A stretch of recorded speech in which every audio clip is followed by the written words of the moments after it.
Thank you, Chairwoman Waters, Ranking Member McHenry, members of the committee. I'm happy to discuss with the committee my purchases of GameStop shares and my discussions of their fair value on social media. It is true that my investment in that company multiplied in value many times. For that, I feel enormously fortunate. I also believe the current price of the shares demonstrates that I've been right about the company. A few things I am not. I am not a cat. I am not an institutional investor, nor am I a hedge fund. I do not have clients, and I do not provide personalized investment advice for fees or commissions. I'm just an individual whose investment in GameStop and posts on social media were based upon my own research and analysis. I grew up in Brockton, Massachusetts. My family was not wealthy. My father was a truck driver and my mom a registered nurse. I was one of 3 kids and the first in my family to earn a 4-year college degree when I graduated from Stonehill College in 2009. That was not a good time to be looking for a job. From 2010 to 2017, I worked at a few startup companies, but there were significant periods when I was unemployed. I took an interest in the stock market, and even though I had very little money, I used those times to educate myself and learn more about investing. In 2019, after nearly 2 years unemployed, I accepted a marketing and financial education job at MassMutual. My wife Caroline and I were thrilled that I had an income and benefits.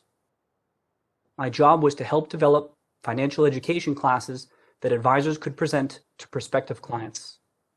I was not a stockbroker or a financial advisor. I did not talk to clients, and I did not recommend stocks for them to buy. Before and after I joined MassMutual, I studied and followed stocks. One of those was GameStop. In early June of 2019, the price of GameStop stock declined below what I thought was its fair value. I invested in GameStop in 2019 and 2020 because, as I studied the company, I became more and more confident in my analysis. 2 important factors, based entirely on publicly available information, gave me confidence that GameStop was undervalued.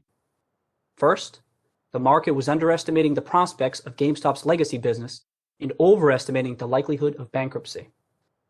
I grew up playing video games and shopping at GameStop, and I plan to continue shopping there. GameStop stores still provide real value to consumers and reliable revenue for GameStop. Second, I believe that GameStop has the potential to reinvent itself as the ultimate destination for gamers within the rapidly growing $200 billion gaming industry. GameStop has a unique opportunity to pivot toward a technology-driven business.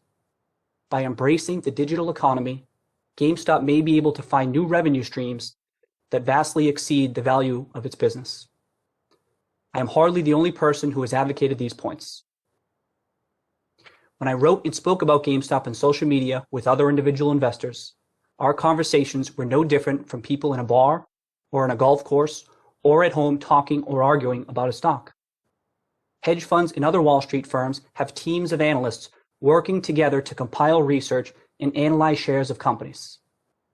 Individual investors do not have those resources. Social media platforms like Reddit, YouTube, and Twitter are leveling the playing field.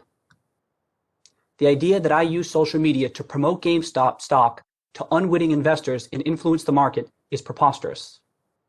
My post did not cause the movement of billions of dollars into GameStop shares. It is tragic that some people lost money, and my heart goes out to them. But what happened in January just demonstrates again that investing in public securities is extremely risky. As I said earlier, I consider myself and my family fortunate with our investment. When the stock price broke $20 in December, I knew my investment was a success. I was so happy to visit my family in Brockton for the holidays. The money will go such a long way for us. We had an incredibly difficult 2020. Most difficult was the tragic and unexpected loss of my sister Sarah in June. I am grateful to be in a position to give back to and support my family. As for what happened in January, others will have to explain it. It's alarming how little we know about the inner workings of the market. And I am thankful that this committee is examining what happened. I also want to say that I support retail investors' right to invest in what they want, when they want. I support the right of individuals to send a message based on how they invest. As for me, I like the stock. I'm as bullish as I've ever been on a potential turnaround for GameStop, and I remain invested in the company. Thank you. Cheers, everyone. Thank you, Mr. Gill.